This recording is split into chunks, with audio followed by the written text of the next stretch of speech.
सभी छोटे बड़े श्रोताओं को सुनीता भटनागर का प्यार भरा नमस्कार।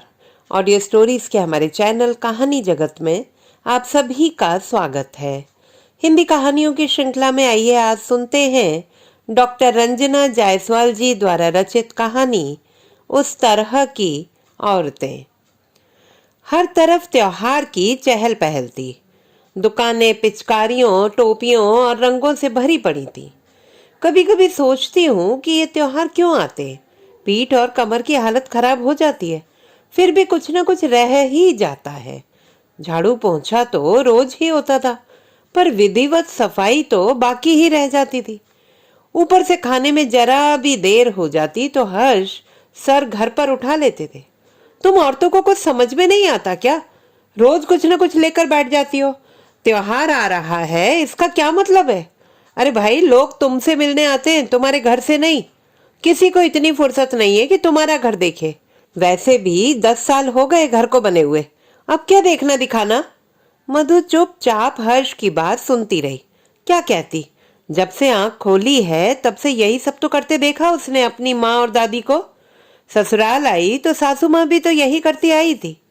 सासू माँ मुंह से कुछ कहती तो नहीं थी, पर अक्सर तिरछी नजर से कह ही देती थी। हमारा तो मानना है कि सजी धजी महरिया और लिपी पुती डहरिया ही शोभा देती है। पर्दे, कुशन, चादर धुलना बदलना ये सब इतना आसान नहीं था। ऊपर से काम वालियां भी मौके पर भाग ही जाती हैं।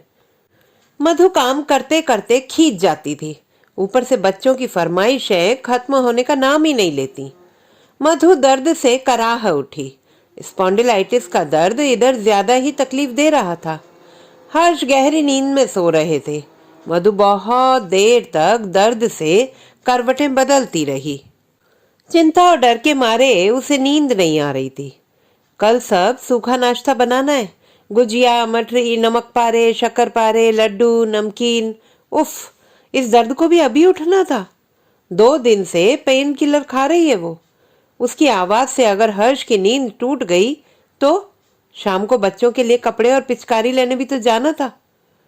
कल ही सुबह जब वह अपनी अकड़ी हुई गर्दन को घुमा घुमा कर आराम देने की कोशिश कर रही थी तो हर्ष ने झट से पकड़ लिया था। कितनी बार कहा, गर्दन की एक्सरसाइज किया करो। अभी स्पॉन्डिलाइटिस बढ़ गया तो पिछले साल की तरह डॉक्टर के पास लेकर दौड़ना पड़ेगा। तुम औरतों को समझ में नहीं आता। डॉक्टर को पैसे देने के लिए तैयार हो, पर खुद के लिए वक्त नहीं निकाल सकती। गलत तो नहीं कहा था ना हर्ष ने?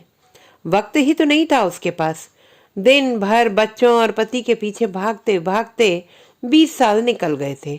दिन भर मधु मधु की ही पुकार लगी रहती थी। मधु का गला प्यास से सूख रहा था। अंधेरे में ही उसने सिरहाने पर रखी बोतल को टटोलने का प्रयत्न किया। बोतल धप से जमीन पर गिर गई। मधु ने घबराकर हर्ष की तरफ देखा। कहीं हर्ष करवट बदलकर सो गए थे। मधु चुपचाप कमरे से बाहर निकल आई।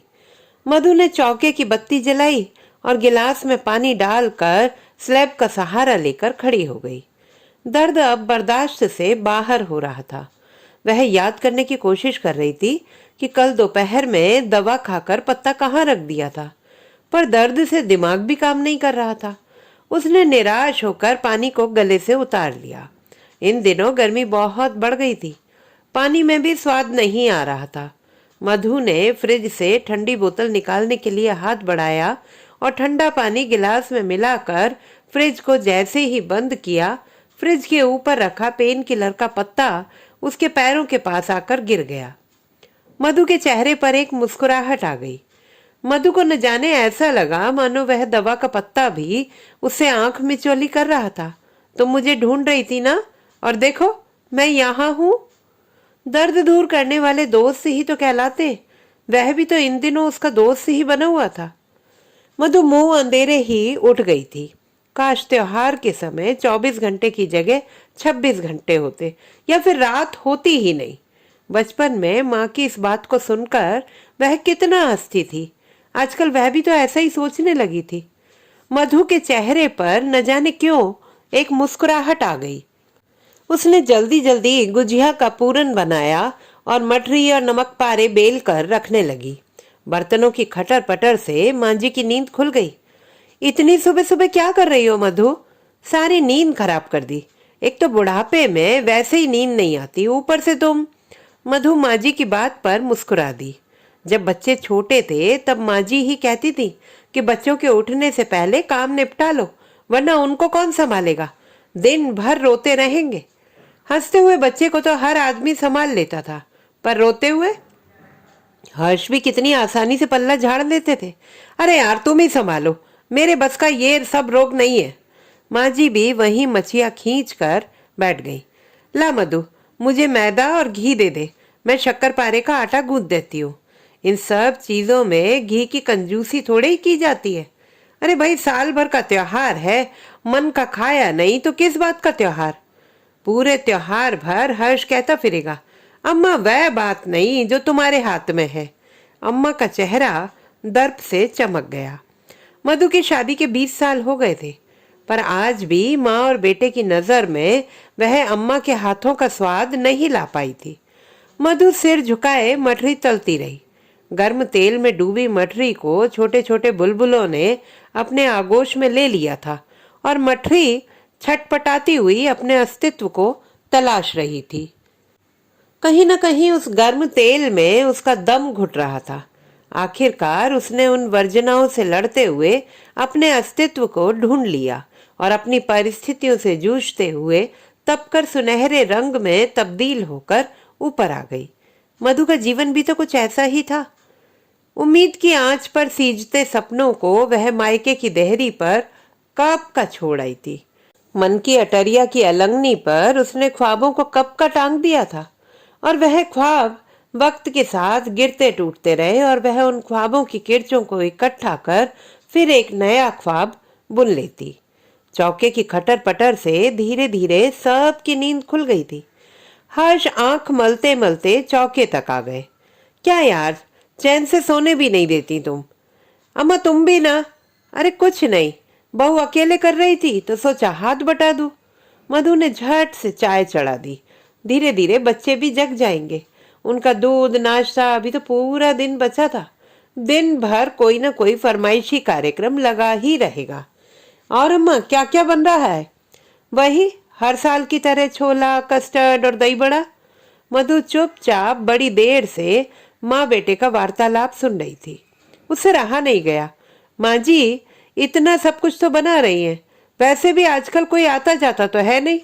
आता जाता नहीं इसका क्या मतलब? हम लोग हैं, बच्चे हैं, नौकर चाकर हैं, साल भर का त्योहार है, ऐसे ही थोड़ी किसी को खाली हाथ विदा कर देंगे। आजकल जरा सा काम बढ़े तो लड़कियों के हाथ पैर फूल जाते। हमारे जमाने में 3-3 देवरानी जिठानी का परिवार कनस्तर भर गुंजिया बनाते थे, भगोना भर भर के दही बड़ा। यहाँ तो वही बन रहा है जो हम बनाते थे। कौन सी नई चीज बन जाती है? मधु आश्चर्य से माँ जी का चेहरा देख रही थी। 1.5 हफ्ते से पापड़, चिप्स और बड़ियां बना रही थी, फिर भी उनकी आंखों में उसके लिए एक संदेह, एक प्रश्न तैर ही रहा था। मन न जाने क्यों खट्टा हो गया। भाभी, भाभी, कहाँ हैं आप? ये तो अनुषा की आवाज है। इतनी सुबह क्या हो गया? सब ठीक तो है ना? मधु अभी सोच ही रही थी कि अनुषा चौके की खिड़की तक पहुंच गई। भाभी, विनीत आज ऑफिस से जल्दी आ जाएंगे, मुझे शायद थोड़ी देर हो जाए, ये चाबी रख लीजिए, आ जाए तो दे दीजिएगा। मधु के चेहरे पर एक सहज मुस्कान आ गई। क्या कर रही हो भाभी? बस वही सब, होली की तैयारी। गुजिया बन गई तुम्हारी? बाप रे, ये सब मेरे बस का नहीं है भाभी। वैसे भी समय कहाँ है मेरे पास, नौकरी से फुर्सत ही नहीं। फिर भी कुछ तो, कोई आएगा जाएगा तो क्या खिलाओगी? मार्केट में सब कुछ मिलता है, कौन करेगा ये सब झंझट। अच्छा भाभी, मैं चलती हूँ, ऑफिस के लिए देर हो रही है। अनुषा मधु को उसके विचारों के साथ जूझने के लिए अकेला छोड़कर आगे बढ़ गई। माँ जी की बड़बड़ाहट से मधु की तंद्रा टूट गई। इस तरह की औरतों से भगवान बचाए, अपना घर तो ठीक से बसा नहीं पाती, दूसरों का न जाने कब तोड़ दे। इस तरह की औरतें। अनुषा एक मल्टीनेशनल कंपनी में काम करती थी, तेज तर्रार और बिंदास। घर और घर वालों को उसने अपनी सहूलियत के हिसाब से ढाल रखा था, ऐसा माँ जी का मानना था। जोरू कमा के लाती है तो क्या सिर पर बैठाकर रखेंगे? अरे रोज ना सही, कम से कम तीज त्योहार के दिन तो ढंग के कपड़े पहन ले। साल भर का त्योहार है, कम से कम कुछ तो पकवान बना ले। इन जैसी औरतों के कारण ही बाजार वालों की चांदी है, कुछ करना ही नहीं चाहती। मधु सोच रही थी, घर की खुशी के लिए वह अपनी खुशी कब की भूल चुकी थी, पर फिर भी वह किसी को खुश नहीं कर पाई थी। कम से कम कोई तो अपनी खुशी के साथ जी ले। दिल में घुमड़ते विचारों को उसने नल की तेज धार में बहा दिया और हमेशा की तरह सब कुछ भूलकर काम में लग गई। सुबह से एक पल की भी फुर्सत नहीं मिली थी। हर्ष गुस्से में चौके में 2-3 बार चक्कर मार चुके थे। मैडम, शायद आप भूल गई हैं, आज ही बाजार जाना है, पर आपको तो फुर्सत ही नहीं है। तुम औरतों को समझ नहीं आता, पहले से ही तय था। फिर भी हर्ष से बहस करने का कोई फायदा नहीं था। मधु ने जल्दी से साड़ी की प्लीट्स ठीक की और शीशे पर एक भरपूर नजर डाली। दर्द में गुजरी रात की झलक चेहरे पर साफ दिख रही थी। वह चुपचाप गाड़ी में आकर बैठ गई। चारों तरफ नरमुंड ही नरमुंड थे। ऐसा लग रहा था मानो सारा शहर घर छोड़कर सड़क पर उतर आया है। हर्ष लगातार बड़बड़ा रहे थे। कह रहा था समय से निकलो, पर नहीं, देखो कितनी भीड़ हो गई है, सड़क पर गाड़ी चलाना तक मुश्किल हो गया है। मधु चुपचाप सुनती रही। जब इंसान सब कुछ समझकर भी ना समझे तो उसे समझाने से क्या फायदा। गाड़ी सड़क पर रेंग रही थी। चौराहा पार करते करते 2 बार लाल बत्ती हो गई। मधु की नजर बाजार की तरफ ही चिपकी हुई थी। कहीं ना कहीं घर से बाहर निकलकर वह राहत महसूस कर रही थी। कुछ देर के लिए ही सही वह घर गृहस्थी से दूर खुले आसमान में सांस तो ले पा रही थी। चौराहे से कुछ पहले रंग बिरंगे कपड़ों में कई सुंदर लड़कियां खड़ी थीं। नए फैशन में कटे हुए बाल, चेहरे पर भारी मेकअप और सुडौल काया, किसी का भी ध्यान खींचने के लिए पर्याप्त थी वो। मधु बड़े ध्यान से उन्हें देख रही थी। हर्ष, उन लड़कियों को देखिए, कितनी सुंदर है। न जाने क्यों हर्ष के चेहरे पर एक झुंझलाहट आ गई। तुम भी ना कुछ समझती नहीं। मधु आश्चर्य से हर्ष को देख रही थी। इसमें समझने जैसा क्या है? मधु, ये उस टाइप की औरतें हैं। उस टाइप मतलब? तुम तो कुछ नहीं समझती।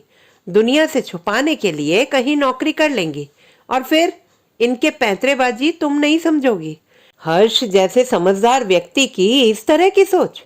सच कहा है किसी ने, सभी को स्त्री सीता जैसी ही चाहिए, पर क्या उसे खुद बुद्ध जैसा नहीं होना चाहिए? पर स्त्री बुद्ध नहीं हो सकती, क्योंकि अगर वह बुद्ध की तरह अपने दुधमुहे संतान और पति को छोड़कर आधी रात को घर से निकल जाए तो वह कुलक्षणी कहलाएगी। तब कभी समाज ये जानने का प्रयास नहीं करता कि हो सकता है वह खुद की तलाश करने के लिए निकली हो। बुद्ध वन से लौटते हैं तो वह महात्मा हो जाते, और स्त्री लौटे तो कलंकित। खुद को पवित्र साबित करने के लिए उसे न जाने कितनी अग्नि परीक्षा देनी होती है। मधु बाजार से लौट आई, हाथों में सामान के पैकेट के साथ खुद को संभालती। मधु सोच रही थी, कितना फर्क था हर्ष और मधु के लौटने में। हर्ष लौटे थे बैठक में, डाइनिंग टेबल की मेज पर, फिर नींद के कमरे में, पर वह लौटी थी पूरे घर के लिए। बच्चों की भूख में, माँ जी की रात की दवाई में, बस नहीं लौटी थी तो अपनी आंखों में भरपेट नींद लेकर। आखिर उसे सुबह के ढेर सारे अधूरे कामों की चिंताओं के लिए लौटना ही था।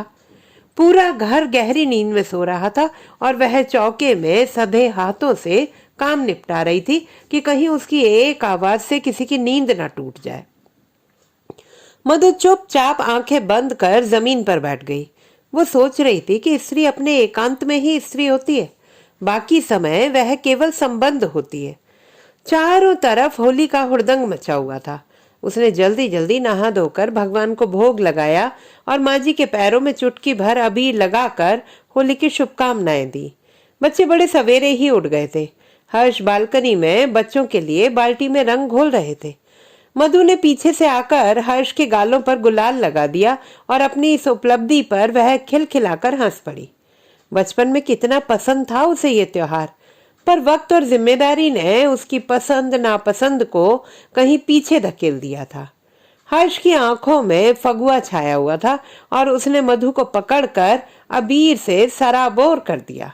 न करते हुए भी वह पूरी तरह रंग में डूब चुकी थी, अबीर के रंग में या शायद हर्ष के प्रेम के रंग में। तभी पड़ोस से किसी के खिलखिलाने की आवाज सुनाई पड़ी। अनुषा के साथी कर्मचारियों की टोली लाल हरे रंग में डूबी अनुषा को रंग लगाने की कोशिश कर रहे थे और अनुषा तितली सी इधर उधर भागने की नाकाम कोशिश कर रही थी। अंत में अनुषा ने उनके आगे आत्मसमर्पण कर दिया और वह साधु सन्यासी की तरह आंख मूंद कर पालती मारकर बैठ गई। किसी ने बाल्टी भर रंगीन पानी उसके ऊपर उंडेल दिया और वह जमीन पर बैठे बैठे ही नाचने लगी। कॉलोनी के सभी लोग बालकनी से अनुषा और उसके साथी मित्रों की होली का आनंद ले रहे थे। चुस्त जीन्स और टॉप में तितलियों सी उड़ती फिरती लड़कियां जिंदगी से भरपूर थीं। तभी सामने वाले चौबे जी पान से भरे मुंह को गुलगुलाते हुए अपनी छत से चिल्लाए, और हर्ष बाबू, फगुआ का मजा ले रहे हो? न जाने क्यों मधु को ऐसा लगा कि मानो उनके कहन और कथन में बहुत अंतर था। उनकी आंखें अनुषा और उनकी सखियों को ही लगातार घूर रही थी। बगल वाली मिश्रा भाभी अनुषा की टोली की आवाज को सुनकर छत पर आ गई थी। मधु छत की मुंडेर से आकर चिपक गई और लाल अबीर मिश्रा भाभी के गालों पर मल दिया। होली की बहुत बहुत शुभकामनाएं भाभी, तुम्हें भी। मिश्रा भाभी उम्र में मधु से थोड़ी बड़ी थी, पर मधु से उनकी अच्छी पटती थी। अनुषा अपनी ही दुनिया में मस्त थी। कौन उसे कब कहाँ और किस निगाह से देख रहा है, उसे बिल्कुल भी परवाह नहीं थी। तभी न जाने कहीं से विनीत आ गया और अनुषा ने उसकी शर्ट में मुट्ठी भर गुलाल मल दिया और उसकी पैंट में मग्गे से रंगीन पानी डाल दिया। विनीत हो कर हंस पड़ा। अनुषा विनीत की हालत देखकर ताली पीट पीट कर हंस रही थी, जैसे किसी बच्चे को उसका पसंदीदा खिलौना मिल गया हो। मिश्रा भाभी ने मधु को कोहनी मारते हुए कहा, तुम भी जाओ ना, भैया को ऐसे ही रंग लगाओ। उनकी आंखों में एक शरारत उभर आई। आप बिना भाभी कुछ भी कहती हो। अरे अपनी पड़ोसिन से कुछ तो सीखो।